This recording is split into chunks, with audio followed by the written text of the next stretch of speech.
Seat reserve होती है ST के लिए, 10% सीट रिजर्व होती है ईडब्ल्यूएस के लिए, 27% सीट रिजर्व होती है ओबीसी के लिए, और जो बची हुई 40.5% सीट्स होती है वो सभी के लिए अवेलेबल होती है। ऐसा नहीं है कि वो सिर्फ जनरल कास्ट के लिए अवेलेबल है। SC, ST, OBC, general, EWS, हर कोई उसके अंदर। क्या सबका साथ सबका विकास का नारा अब कुछ का साथ और कईयों के विनाश की कड़वी सच्चाई में बदल रहा है? वो नरेंद्र मोदी सरकार जो हर मंच से कह रही थी कि भैया एक रहेंगे तो सेफ रहेंगे, क्या उसने यूजीसी के नए नियमों के जरिए उस एक में से सामान्य वर्ग को अनसेफ कर दिया है? 13 जनवरी 2026 को नए यूजीसी नियम जो आए, उनका मकसद कॉलेजेस में ऊंच नीच और भेदभाव को रोकना था, जो बहुत अच्छी बात है। लेकिन जब आप नियमों की गहराई में जाते हैं तो फिर सामान्य वर्ग के छात्रों के मन में जो डर है वो आपको दिखाई पड़ता है। यह सवाल उठता है कि क्या सामान्य वर्ग अब कानूनी सुरक्षा के मामले में अलग थलग छोड़ दिया गया है? आज एक पत्रकार होने के नाते मेरा काम किसी जात का विरोध करना नहीं, बल्कि उस इंसाफ की बात को करना है जो हर छात्र का हक है, चाहे उसका सरनेम कुछ भी हो, कुछ भी। इसीलिए मुद्दा केवल शिक्षा का नहीं है, यह सामाजिक न्याय और बराबरी का है। और जब हम एक राष्ट्र की बात करते हैं, सरकार वन नेशन की बात करती है, तो उस वन नेशन में कानून में भेदभाव क्यों नजर आता है? सरकार की सोच में दोगलापन, हिपोक्रेसी क्यों नजर आती है? क्यों ऐसा होता है कि किसी छात्र की सुरक्षा उसके जाति प्रमाण पत्र से तय की जा रही है? ये आज वो सवाल हैं जो हर छात्र और हर अभिभावक को परेशान करने वाले हैं। हम आपको बताएंगे कैसे सरकार ने यूजीसी 2023 के नियमों से किसी भी जाति शब्द को हटाकर 2026 में जो नियम बनाए, उसने जनरल कैटेगरी के छात्रों को कानूनन बेसहारा छोड़ दिया। हम आपको बताएंगे कैसे संविधान के बराबरी वाले अधिकार आर्टिकल 14 को यूजीसी का यह नया नियम चोट पहुंचा रहा है। हम आपको बताएंगे कि कैसे विष्णु तिवारी जैसे अनेकों उदाहरण हैं जहां पर झूठे केसेस ने मासूम परिवारों को तबाह कर दिया है। साथ ही आज हम ये कड़वा सवाल ही पूछेंगे कि आखिर पुरखों की गलती की सजा आज के बच्चों को क्यों मिल रही है जो सिर्फ पढ़ना चाहते हैं? क्या गरीबी देखकर सुरक्षा नहीं मिलनी चाहिए? एक कड़वे सच का पर्दाफाश करेंगे जहां पर आप ये समझेंगे कैसे ये नियम आने वाले समय में कॉलेजेस में ब्लैकमेलिंग और उगाही का जरिया बन सकते हैं। और आज इसलिए ये वीडियो आपको ध्यान से देखना है, समझना है। अब इस विवाद को समझने के लिए सबसे पहले आपको यूजीसी 2023 और यूजीसी 2026 के नियमों के बीच अंतर समझना पड़ेगा। इन नियमों की गंभीरता समझने के लिए यह जानना जरूरी है कि सरकार ने क्या बदला है, क्योंकि सरकार ने केवल शब्दों का हेरफेर नहीं किया है, बल्कि पूरी कानूनी दिशा का बदलाव है। 2023 की यूजीसी गाइडलाइंस में एक व्यापक और समावेशी नजरिया अपनाया गया था। उस दस्तावेज में स्पष्ट रूप से किसी भी छात्र के खिलाफ होने वाले भेदभाव को अपराध की श्रेणी में रखने की बात कही गई। उसका मतलब यह था कि न्याय का दरवाजा जो है वो सबके लिए खुला था। सुरक्षा किसी जाति के मोहताज नहीं थी।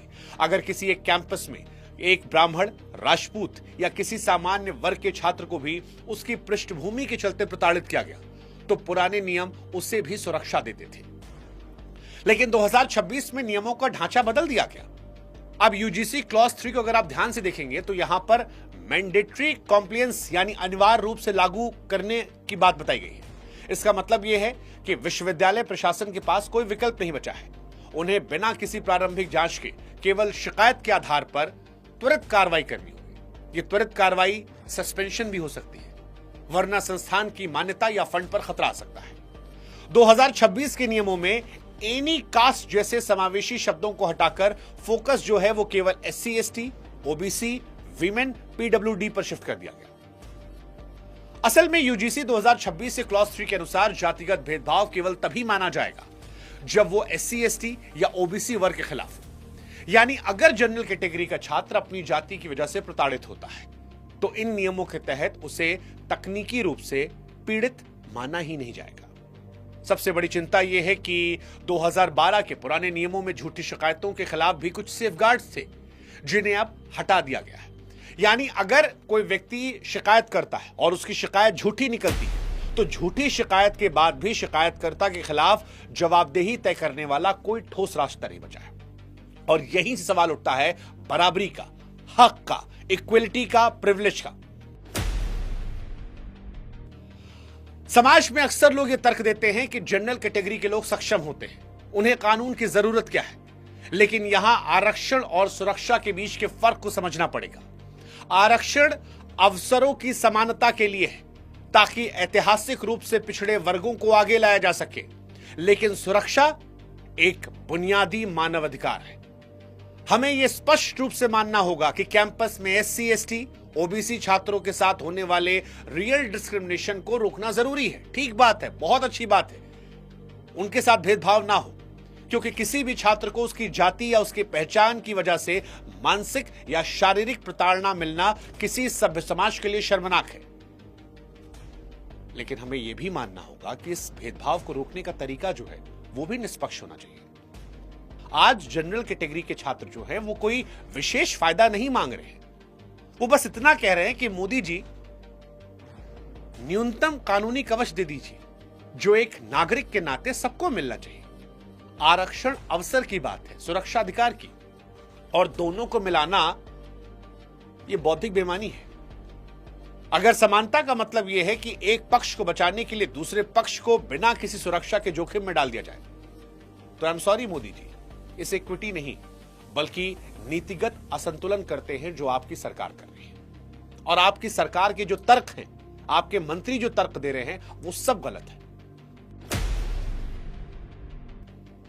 सरकार का सबसे बड़ा तर्क है कि वंचित वर्गों को सेफ एनवायरनमेंट की जरूरत है, क्योंकि समाज में भेदभाव की जड़ें पुरानी है। सवर्ण वर्ग ऐतिहासिक रूप से शोषक रहा है, पर आज के बदलते भारत में यह सोच गलत है। सबसे सीधी बात यह है कि जो बच्चा स्कूल या कॉलेज जा रहा है, उसे क्या पता कि उसके परदादा या उसके पहले जो उसके दादा और दादा थे, उन्होंने जीवन में क्या किया था। किसी भी मासूम को उन कामों की सजा देना जो उसने किया नहीं, यह प्राकृतिक न्याय के खिलाफ है। और अगर इसके बावजूद हम पूर्वजों की गलती के लिए आज की पीढ़ी को जिम्मेदार ठहरा रहे हैं, तो भाई साहब यह सिलसिला कभी खत्म नहीं होगा। इस लॉजिक से तो हमें ब्रिटिश से नफरत करनी चाहिए, क्योंकि अंग्रेजों के पुरखों ने हमें गुलाम बनाया। हमको उनके साथ ना क्रिकेट मैच खेलना चाहिए, ना ट्रेड करना चाहिए, ना उनके देश में जाना चाहिए। हमारा वो कोहिनूर भी लेकर गए थे। और मुस्लिम शासक इतिहास में हजारों मंदिर तोड़े, दमन किया, हमारी औरतों की इज्जत आबरू लूटी, हमारे लोगों को मारा, धर्म परिवर्तन कराया। क्या उन गुनाहों के लिए आज के मुसलमान बच्चों को भी हम कसूरवार ठहराएंगे? नहीं साहब। लोग और समाज वक्त के साथ आगे बढ़ता है। बच्चों को उनके जन्म के आधार पर दोषी मान लेना न्याय नहीं बल्कि प्रतिशोध की राजनीति है। हकीकत यह है कि आज जनरल कैटेगरी का भी एक बड़ा हिस्सा ईडब्ल्यूएस आर्थिक रूप से कमजोर है। उसके पास ना तो पैरवी के लिए बड़े लोगों के फोन नंबर हैं और ना ही महंगे वकील करने के लिए पैसे। जब कानून का झुकाव एक तरफा होता है तो यह गरीब सवर्ण बच्चा पूरी तरह से बेबस हो जाता है। नए नियमों में शिकायत अनुभव या महसूस होने के आधार पर की जा सकती है, लेकिन साहब इंसाफ तो हमेशा ठोस सबूतों पर चलना चाहिए। सुप्रीम कोर्ट ने अनरेश बनाम बिहार राज्य 2014 के ऐतिहासिक फैसले में साफ तौर पर कहा था कि गिरफ्तारी और सख्त कार्रवाई का अधिकार अक्सर प्रताड़ना का हथियार बन जाता है। कोर्ट ने चेतावनी दी थी कि बिना ठोस आधार की गई कार्रवाई चेक एंड बैलेंस के सिद्धांत तो खत्म करती है। यूजीसी के नए नियम इसी अदालती चेतावनी की धज्जियां उड़ाते नजर आते हैं मोदी जी, और साथ ही आर्टिकल 14 से यह समझौता भी करते हैं। भारतीय संविधान का आर्टिकल 14 साफ तौर पर कहता है कि राज्य किसी भी व्यक्ति को कानून के समक्ष समानता या कानूनों के समान संरक्षण से वंचित नहीं करेगा। सुप्रीम कोर्ट ने भी समय समय पर स्पष्ट किया है कि कानून के सामने बराबरी हमारे संविधान की बेसिक स्ट्रक्चर है, मूल संरचना।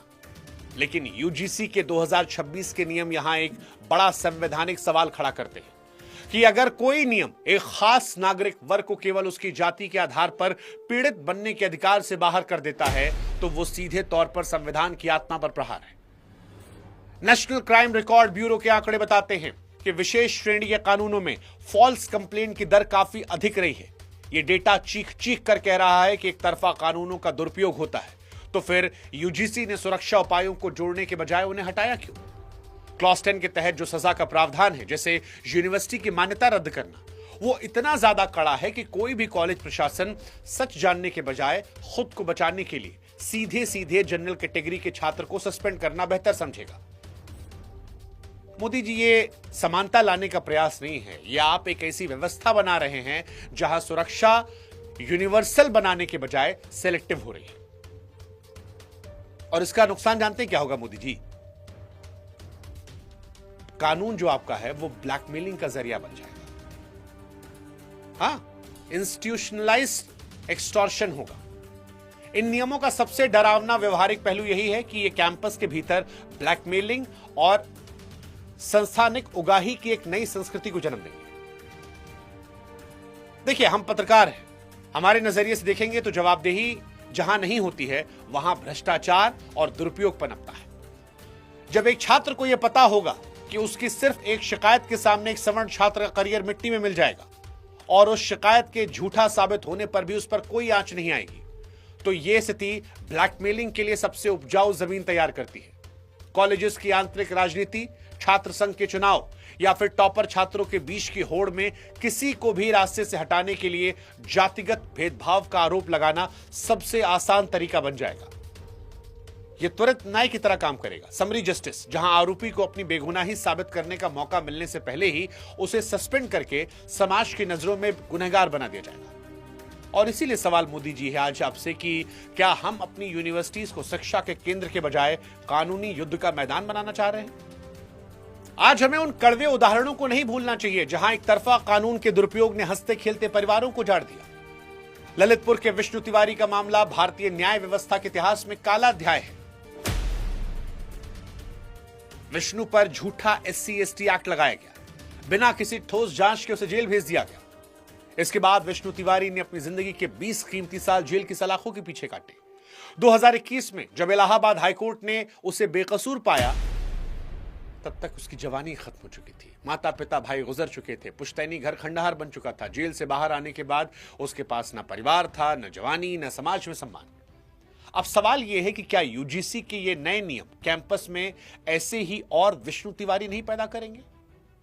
मोदी जी, ये सोचने वाली बात है और आपको सोचना होगा इस बारे में। अदालतों ने बार बार चेतावनी दी है कि सख्त कानूनों का इस्तेमाल अब निजी दुश्मनी निकालने और जमीन जायदाद के झगड़ों में एक दूसरे को ब्लैकमेल करने के लिए किया जा रहा है। इसके बावजूद अगर आप देखकर अनदेखा करेंगे तो यकीन मानिए आने वाले विष्णु तिवारी के लिए गुनहगार आप भी होंगे। आप भी होंगे, प्रत्यक्ष न सही, अप्रत्यक्ष तौर पर ही सही। यह समझना होगा इस देश को कि मेरिट बनाम आइडेंटिटी की लड़ाई है। अगर कैंपस में पढ़ाई शोध काबिलियत के बजाय जातिगत पहचान न्याय का पैमाना बन जाएगी तो सबसे बड़ा नुकसान देश के भविष्य का होगा। भारत की सबसे बड़ी ताकत आज उसकी युवा शक्ति है। जब एक होनहार छात्र देखेगा कि उसका पूरा भविष्य किसी की महज एक महसूस की गई शिकायत पर टिका है और उसके पास खुद को बचाने का कोई कानूनी कवच नहीं, तो वो भारत के संस्थानों के बजाय विदेश जाना पसंद करेगा। ये ब्रेन ड्रेन हमारे देश को बौद्धिक रूप से कंगाल कर देगा। कैंपस की जातिगत रंजिश को अखाड़ा बनने से बचाने के लिए तथ्य, सबूत और जवाबदेही को सबसे ऊपर रखना होगा। जिस कैंपस में छात्र खुलकर एक दूसरे से बात करने में डरे, जहां प्रोफेसर किसी छात्र को उसकी गलती पर डांटने से इसलिए कतराए कि कहीं उस पर भेदभाव का ठप्पा न लग जाए, वहां शिक्षा नहीं बल्कि ओबीडियंस पैदा होती है। और क्या यही आप चाहते हैं मोदी जी? क्या हम ऐसे ही विश्वगुरु बनेंगे? इस नियम से तो नहीं बनेंगे, ये हम आपको कह सकते हैं। अब एक सवाल जो मोदी जी और उनके चाहने वाले हमसे पूछ सकते हैं कि शिकायत तो आपने बता दी, समाधान क्या है? तो देखिए, हम भी आपसे कहते हैं कि एक पत्रकार के तौर पर हमारा काम केवल आलोचना करना नहीं है, समाधान देना भी है। कैंपस में SC, ST, OBC छात्रों के साथ होने वाले वास्तविक भेदभाव को रोकना सरकार की पहली जिम्मेदारी है, हम मानते हैं, लेकिन इसका तरीका निष्पक्ष होना चाहिए। सुधार के लिए कदम अनिवार्य। प्रथम, हर शिकायत के साथ एक कानूनी हलफनामा होना चाहिए। यदि शिकायत झूठी पाई गई तो शिकायतकर्ता पर मानहानि और जालसाजी का सख्त मुकदमा चलना चाहिए। दूसरा, किसी भी छात्र को सस्पेंड करने या सजा देने से पहले कम से कम 72 घंटे के अंदर एक स्वतंत्र कमेटी द्वारा प्रारंभिक जांच होनी चाहिए। केवल आरोप लगते ही सजा देना प्राकृतिक न्याय के खिलाफ है।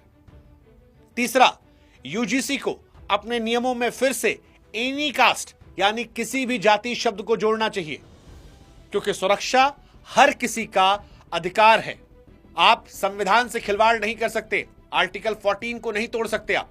चौथा, भारत को भी अंतर्राष्ट्रीय मानकों के अनुरूप अपनी नीतियों को कास्ट न्यूट्रल बनाना चाहिए, जहां अपराध की पहचान महत्वपूर्ण हो, ना कि अपराधी या पीड़ित की जाति। और इसीलिए आज मोदी जी आपसे रिक्वेस्ट है, हैशटैग पोस्टर वीडियो शेयर हो रहे हैं जिन्हें समर्थन मिल रहा है। ऑनलाइन लामबंदी से प्रशासन और एजेंसियां भी अलर्ट मोड में हैं। भारत बंद, संसद घेराव की चेतावनी और राज्यों में प्रदर्शन पर नजर है। हालांकि अब तक देशव्यापी बंद की आधिकारिक घोषणा नहीं की गई है। इस बीच पटना में कुछ प्रदर्शनकारी धर्मांतरण की धमकी दे रहे हैं। युवाओं ने कहा यह नियम वापस नहीं हुआ तो वो इस्लाम अपना लेंगे।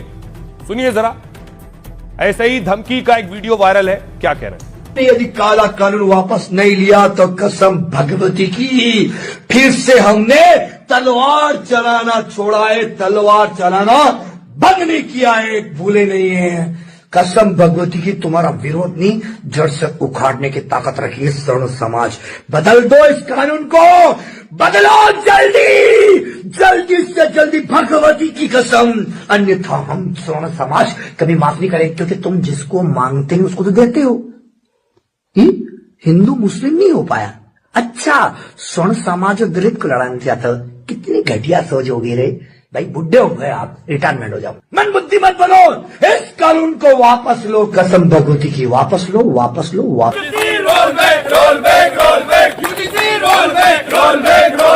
हम तो हमारा हक मांगते नहीं, किसी से भीख मांगते, अत्याचार नहीं सहेंगे। आइए मैं आपको बताऊं कि इस पर सियासतदान अब तक फूक फूक कर कदम रख रहे हैं। उन्हें लग रहा है इसके पक्ष में बोलना है, इनके खिलाफ बोलना है, अपनी सहूलियत के हिसाब से ही वो बोल रहे हैं। चाहे किसी पार्टी के नेता हो, चाहे वो सपा के हो, कांग्रेस के हो, जेडीयू के हो, हम के हो या मायावती हो,